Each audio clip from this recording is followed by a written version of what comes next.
Fala galera do canal Jogar Fácil, eu sou o André Alves e sejam bem-vindos a mais um vídeo. E no vídeo de hoje a gente vai comentar sobre Santos e Corinthians pelo Brasileirão na Vila Belmiro, um empate no Clássico Alvinegro. Eu vou fazer um pouco da análise da partida e trazer alguns destaques aqui, positivos e negativos. Antes de eu começar, eu vou pedir para vocês se inscreverem no canal, me ajudar, tá ajudando bastante, tá empenhando. A gente tá perto de alcançar os 100 seguidores, se não já tiver alcançado até o lançamento desse vídeo, beleza? Vou pedir para vocês também curtirem, que ajuda muito, engaja esse vídeo, ele aparece para mais pessoas por conta dessas curtidas, mostra pro YouTube que vocês estão gostando do conteúdo que a gente está trazendo aqui, tá bom? Gente, o Santos veio a campo com um esquema tático um pouco diferente. O Santos sacou seus laterais e trouxe Rony e Barreal como alas. Barreal, que por longo da sua carreira jogou muito desse jeito no Cruzeiro, fez essa posição por um certo tempo e jogou muito bem nessa posição. No Santos ele cobriu isso muito pouco, mas é uma posição em tese que ele desempenha muito mais, muito melhor também. O Rony hoje também mostrou um futebol muito interessante, fazendo essa função de correr até o final do campo, voltar também. E são dois jogadores que conseguem fazer isso. Qual que é o problema? Porque o Ala ele cansa mais, ele é exigido mais também. Se o seu time ele sofre defensivamente falando, a tendência é que os alas cansem mais também, né? Obviamente. Vocês veio no meio de campo com o Oliva, Bom Tempo e não lembro agora quem, mas eu acho que foi só os do Oliva e o Bom Tempo, porque o Santos estava tentando fazer uma linha de 3 na zaga, com o Ilharão, o Ilharão não, foi Adonis Frias, Luan Pérez e Zé Ivaldo, uma linha de 3 com 3 zagueiros mesmos fixos ali. Essa linha de 3 zagueiros, ela na maioria do tempo se abria para poder dar espaço para os alas correrem, mas, são jogadores mais lentos, o próprio Luan Pérez não é tão rápido, não é tão veloz, na minha opinião, claro. Acho o Adonis Frias o mais devagar deles três, inclusive, apesar de ser mais firme, ter mais embates físicos e ganhar mais esses embates físicos, ele não é tão rápido assim. E aí ele fica com o Zé Evaldo, que é um pouco rápido de certa forma, mas ainda assim é um zagueiro. Apesar do Lucas Veríssimo estar no banco, ele não entrou na partida de hoje, estava relacionado, podia ter entrado, mas eu acho que muito do haver do placar também, o cara mal treinou e já ia pro jogo, complicado. E lá na frente, no ataque, o Santos contava com o Gabigol e Neymar. Talvez eu esteja esquecendo de um jogador ou outro aqui, talvez, mas é basicamente isso. O Santos veio com Gabigol e Neymar como primeiro e segundo atacante, mais ou menos, um trocando em alguns momentos. E aqui eu quero já destacar como esse time, no início, ele foi interessante e ele funcionou de certa forma. Os primeiros 15 minutos do Santos, 20 minutos do Santos, é muito legal. O Santos consegue distribuir muito bem a bola, consegue povoar o campo do Corinthians muito bem.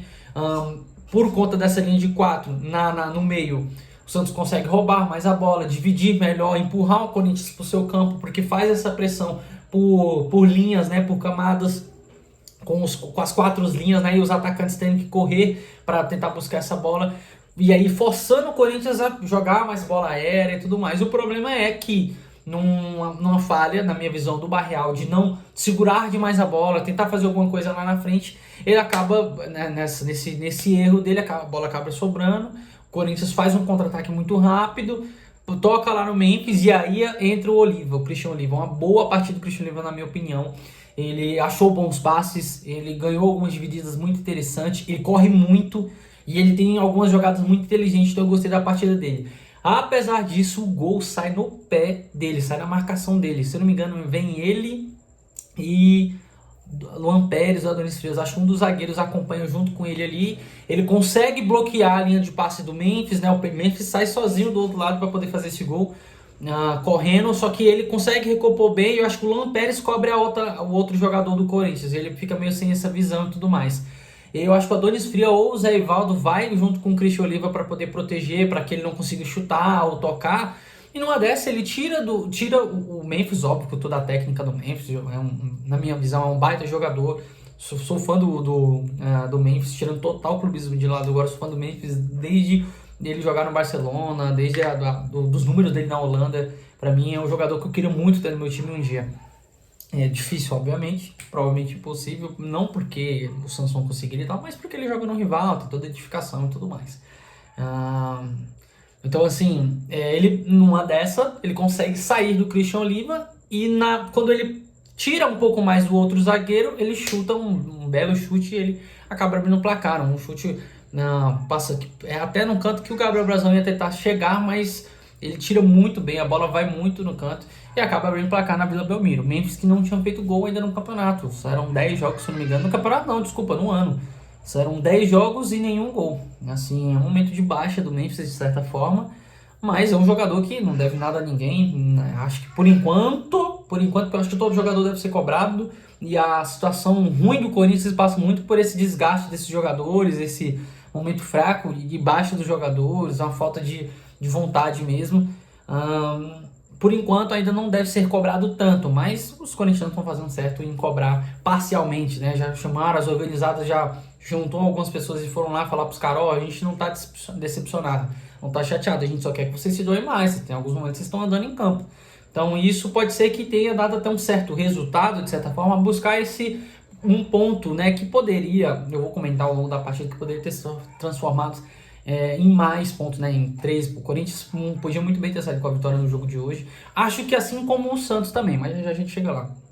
Então toda essa cobrança de certa forma fez até o efeito. O Corinthians jogou com certa pressão, jogando fora, na Vila Belmiro, que é difícil, é um clássico. Tinha os jogadores do Santos ali que podiam fazer algumas quebras, que é o que acontece logo em seguida, alguns minutos depois. O Santos volta a fazer essa marcação, essa pressão alta com as linhas, empurrar o Corinthians, e numa dessa o Neymar consegue dividir uma bola com o Gustavo Henrique, como último jogador, essa bola sobe para o Gabigol e ele adianta muito bem. Aqui eu quero destacar a técnica do Gabigol para adiantar essa bola e correr. Alguns jogadores se atrapalhariam, errariam, adiantaria demais ou de menos, ele não, ele adianta na medida, consegue correr para fazer com que os zagueiros não conseguissem dar a falta ou dar o carrinho, e eles talvez nem poderiam também fazer isso, porque no início do jogo o Gabigol saindo de cara com o goleiro é papo de expulsão. Então, ele sabendo disso, ele adianta muito bem a bola, divide com os caras, sai correndo e engana. O chute dele é muito técnico, ele engana, apesar dele fazer um movimento de quem vai chutar no canto, no canto esquerdo, né, no caso esquerdo dele, né, da posição dele. Até o Hugo faz esse movimento, ele pega e chuta no canto contrário, a bola nem é tão forte, a bola é devagar, mas que o movimento dele cortou totalmente o Hugo, e o jogo empata aí. Na minha visão, um belo gol do Gabigol, o Neymar correndo junto com ele ali, dividindo com o Mateuzinho. Destacar isso, que o Neymar tá conseguindo correr bastante, tá conseguindo fazer essa condução muito bem. E aqui eu já quero entrar, assim, só para destacar, um belo gol do Gabigol, tem ajudado, já é o seu terceiro nos últimos 2 jogos, ou 3 eu acho, então assim, destacar o tanto que ele tá puxando uma certa responsabilidade para ele também. E agora eu quero falar sobre Neymar. Gente, foi complicado de assistir o Neymar hoje, tá? Nunca imaginei que falaria isso, mas a bola que o Neymar praticou hoje foi inexistente, não existiu. O Neymar não jogou absolutamente nada. Eu acho que pouco se salvo, porque antes tinha um lance o Neymar não fez gol, mas deu um passe, deixou os caras na cara, tudo mais, tá? O jogo de hoje não foi desse jeito, não foi. A bola queimava no pé do Neymar. É isso que vocês estão entendendo, a bola queimava no pé do Neymar. Chegava nele, ele não conseguia, ansioso demais, querendo decidir um clássico, querendo fazer um gol, principalmente depois de ter visto o Gabigol, então ele, não, eu quero também, eu vou decidir, estamos em casa, eu preciso demonstrar pro Ancelotti, eu preciso ser convocado, é amanhã a convocação, eu preciso. Então acho que toda essa ansiedade, o jogo em casa, um clássico, o Corinthians, gente, apesar de não estar jogando tão bem e tudo mais, é um bom time. Eu não digo, tá, eu sempre falo isso aqui pros meus amigos principalmente, o Corinthians não tem um time do caralho, tal, vai ganhar tudo, papá. Não, Corinthians quando encaixa, quando os jogadores jogam certinho, é um bom time, tá? É um bom time. Corinthians, quando tem problemas dentro, problemas técnicos, problemas de algumas funções, tem alguns jogadores ali que precisam ser reavaliados, se merecem titularidade ou não. O próprio Garro já veio muito embaixo, o Memphis agora também, tudo mais. Mas é um time que tem um certo encaixe, e quando esse encaixe dá certo, é um time muito perigoso, tá? Então, assim, voltando sobre o Neymar, apesar de queimar muito essa bola, um ponto positivo da partida dele é que ele está conseguindo correr muito bem, Ele tá conseguindo fazer essa condução com a bola muito bem. Destaco a corrida dele com o Mateuzinho. Talvez se o Gabigol tivesse tocado pro Neymar, o Neymar conseguia tirar do Hugo e fazer o gol, porque ele tava conseguindo acompanhar a corrida. Então, assim, aí eu não entendo o porquê dele ter ficado de fora do jogo contra o Mirassol, lá na casa do Mirassol. Porque não é um campo sintético, ele estava bem, o Ancelotti ia ver e poderia ter sido um jogo para ele decidir talvez aquela partida e a gente